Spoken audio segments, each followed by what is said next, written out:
Queridos amigos, queridas amigas, sean bienvenidos a un nuevo capítulo de Marguerite's Yourcenar según Vicente. El día de hoy vamos a hablar de algo muy especial, de 10 datos curiosos en la vida de Marguerite Yourcenar. Son hechos a través de los cuales va marcando la autora su gran personalidad. Comencemos con el primero. Como ya lo dijimos en un capítulo anterior, Marguerite Yourcenar nunca fue a la escuela y sin embargo, y esto es lo prodigioso, fue la primera mujer en ser aceptada en un recinto muy misógino además, en la Academia de las Letras Francesas. La primera mujer, después habrá otras, pero ella inaugura como la entrada del género femenino a la academia. Esto transcurre en 1981, cuando la escritora tiene 78 años. Dato número 2. Cuando Yourcenar tiene 54 años, estamos hablando, si nació en 1903, cuando tenía 54 años, estamos en 1957, y vive en la isla de los Montes Desiertos, en el estado de Maine. Ella da una serie de conferencias, se gana en parte, cuando llega a Estados Unidos, la vida dando conferencias en diferentes lugares, universidades, eh, y entonces va con su compañera Grace Frick a una gira de conferencias en Canadá.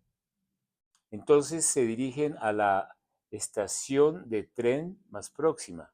Realmente quedaba lejos de la casa de ellas. Llegan hasta las 10 de la noche, el tren sale a la 1:45 de la madrugada.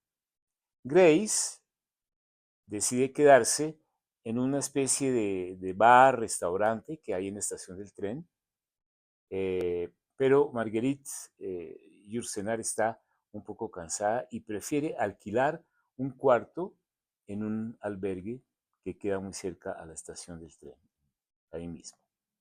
Entonces ella llega, se instala y en este cuarto solamente hay una cama y una silla. Yourcenar siempre señala eso. Hay muchos lugares en los que ella dice solamente había una cama o una silla. Estoy pensando en la muerte de Zenón, de Opus Nirum, en la que también había al final de su vida una cama y una silla, evocando evidentemente esa parte, digamos, de mística, ¿no es cierto?, de la separación de las cosas. Volvamos a este albergue en el cual Marguerite Yourcenar va a esperar que llegue el momento del tren. Dice ella en Un hombre oscuro lo siguiente: el frío y las neuralgias me impidieron dormir, pero durante 2 horas sucedió algo extraordinario. Vi desfilar ante mis ojos, surgidos de la nada, veloces y no obstante apretados como las imágenes de una película, los episodios de la vida de Natanael, en quien desde hacía 20 años no había vuelto a pensar para nada. Es importante aquí tener en cuenta lo siguiente: ella piensa en Natanael, lo concibe cuando ella tiene 18 años. Luego, cuando tiene 33, hace un pequeño texto sobre Natanael, que se llama A la manera de Rembrandt. Y finalmente, en 1982, 5 años antes de su muerte, ella logra escribir el libro sobre Natanael, que se llama Un hombre oscuro, y que ella considera como su testamento literario. Entonces, hay algo muy interesante, y es que siempre o casi siempre la escritura en Marguerite Yourcenar está precedida por una serie de imágenes. Por eso aquí dice, vi como en una especie de película los episodios de la vida de Natanael sobre el cual ella ya no pensaba. Y realmente cuando lo tiene ella con esa especie de visitación, dice Natanael era hermoso, cojeaba un poco. Esa noche en la fría estación del tren ella tiene esa especie de visión. Dato número 3. En 1939, en vísperas de la Segunda Guerra Mundial, Grace Frick, quien será más adelante su secretaria, compañera de vida, llega a Francia, está haciendo un doctorado en literatura y conoce por casualidad a Marguerite Yourcenar. Entonces se hacen amigas muy rápidamente descubren su pasión y Grace Frick invita a Marguerite Yourcenar a pasar 10 meses en Estados Unidos. Yourcenar dice que sí, va y estos 10 meses en realidad se convierten en 10 años. Es todo el momento de la trasplantación de Yourcenar del viejo continente en vísperas de la guerra, el apogeo del nazismo, del estalinismo, a el continente americano, que como la Sinfonía de Dvorak merecía en ese entonces eh, el nombre de la Sinfonía del Nuevo Mundo, este continente americano.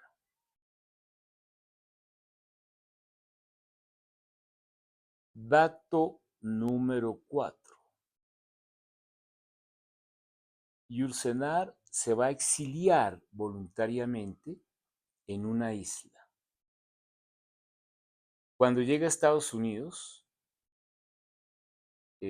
trabaja un tiempo en un colegio femenino enseñando literatura francesa, da conferencias, hace traducciones, pero poco a poco decide buscar una casa junto con Grace Frick donde guardar los libros, dice Marguerite Yourcenar.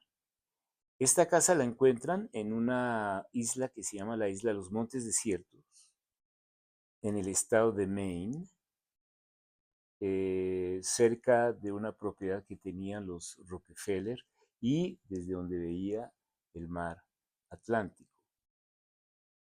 Realmente es, digo yo, un exilio voluntario porque allí vivirá hasta el final de sus días.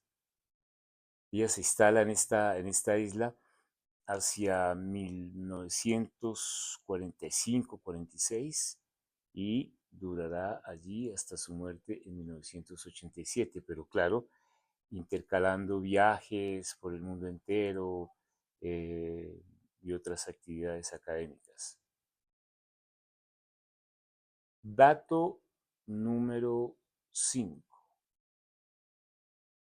Yourcenar, que obtuvo ese nombre jugando con su padre, es el anagrama, como lo vimos anteriormente, de Crayoncourt, que era el apellido del padre, va a tomar el nombre de Yourcenar en un primer momento como una seudónimo. Pero más adelante, cuando ya se instala en los Estados Unidos, Yourcenar, Marguerite Yourcenar, se convierte en su nombre legal y es el que aparece en el pasaporte. Es decir, que el seudónimo, este ser de ficción autocreado, se convierte finalmente en una criatura que toma vida.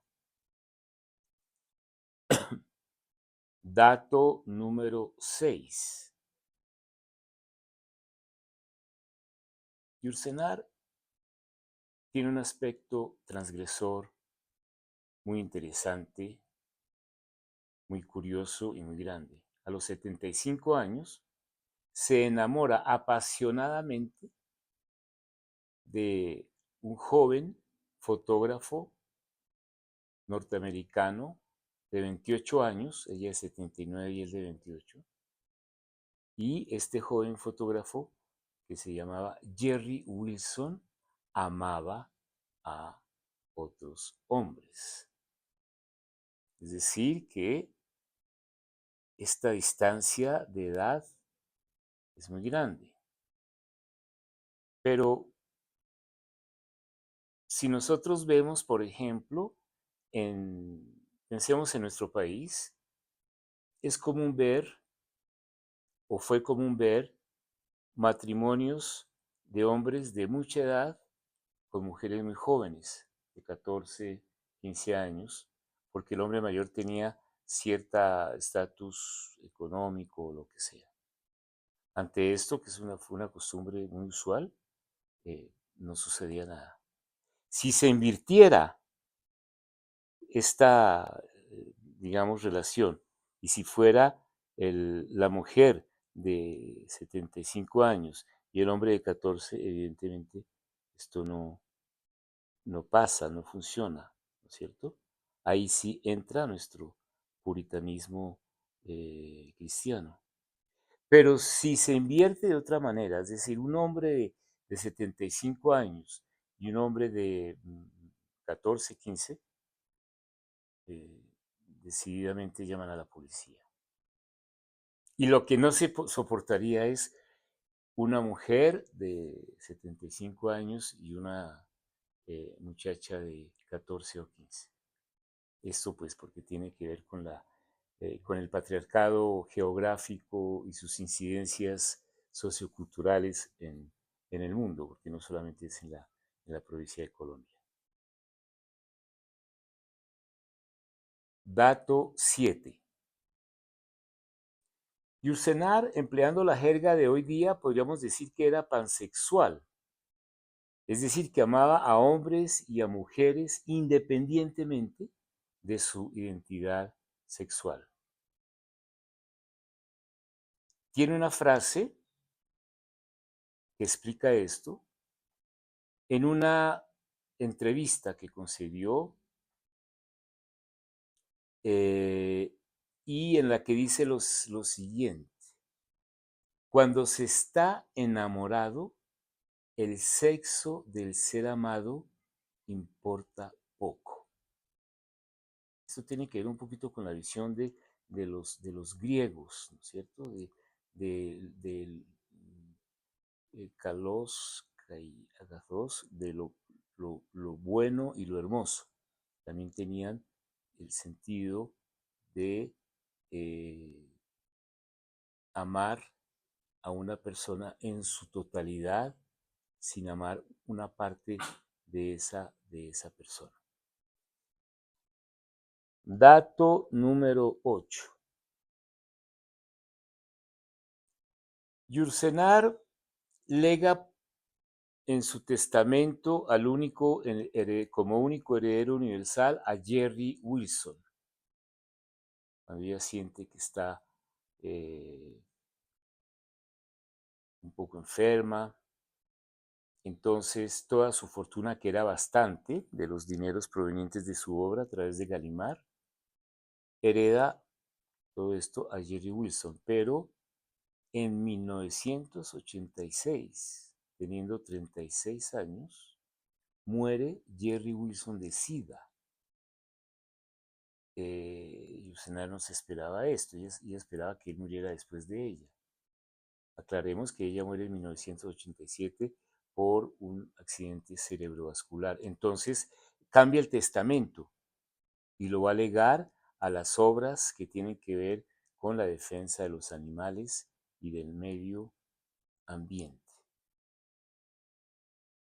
Dato 9. Marguerite Yourcenar siempre estuvo a favor de la muerte voluntaria. Ella decía, por ejemplo, algún día hablaremos de esto en un capítulo aparte que lo amerita. Decía la escritora por ejemplo, cuando se terminan las facultades, cuando declinan más bien las facultades físicas de una persona, cuando ya no se puede valer por sus propios medios, lo correcto sería el suicidio. En ese caso, por ejemplo, y en otras más, ella va a aconsejar el suicidio. Y en su obra hay muchos personajes que se suicidan. Está el texto Opus Nigrum, publicado en 1968, donde, junto con el suicidio de Madame Bovary en el siglo XIX, de Flaubert, en el siglo XX aparece este suicidio, digamos, extraordinario, eh, magnífico, no sé qué palabra emplear, de un médico alquimista que se llama Zenón, que para escapar a la hoguera inquisitorial decide la noche anterior quitarse la vida. Nuestro último dato tiene que ver con una postura de Yursenar hacia la muerte. Ella decía: a mí me gustaría morir con los ojos abiertos. Ella estaba muy inspirada respecto a la muerte, con el libro tibetano de la muerte, por ejemplo, y decía: me gustaría entrar con los ojos muertos, sería el último conocimiento que yo podría tener. Esta imagen de los ojos abiertos la encontramos al final de Memorias de Adriano, en la traducción de Julio Cortázar. Adriano dice lo siguiente en el último párrafo, ya cuando está en las últimas tribulaciones de la agonía. Dice él: mínima alma mía, tierna y flotante, huésped y compañera de mi cuerpo, descenderás a esos parajes pálidos, rígidos y desnudos, donde habrás de renunciar a tus sueños de antaño. Todavía un instante, miremos juntos las riberas familiares, los objetos que sin duda no volveremos a ver. Tratemos de entrar en la muerte con los ojos abiertos. Y lo que es aún más sorprendente es el momento de la muerte de Marguerite Yourcenar, después de este accidente cardiovascular. Ella muere el 17 de diciembre de 1987. Y al pie de ella está una enfermera. Ella está en el hospital de Bar Harbor, pero tiene una enfermera que la acompañó mucho tiempo en su vida. Se llamaba Didi. Didi dice lo siguiente, relatando los últimos momentos de Marguerite Yourcenar. Profesionalmente sabía muy bien, conforme se iba haciendo de noche, que no era más que una cuestión de horas. Está hablando del fin de Marguerite Yourcenar. Pero me negaba a escuchar lo que mi experiencia me decía. La miraba tan tranquila que estaba. No se oía ningún ruido, ningún estertor. Madame, como la llamaba, inspiró muy fuerte de pronto. Eran las 9:30 cuando Marguerite Yourcenar abrió los ojos por última vez y los dejó así, abiertos. Seguían teniendo el mismo azul, la misma transparencia. Yo sería la última en verlos. Queridas amigas, queridos amigos, muchas gracias y hasta el próximo sábado.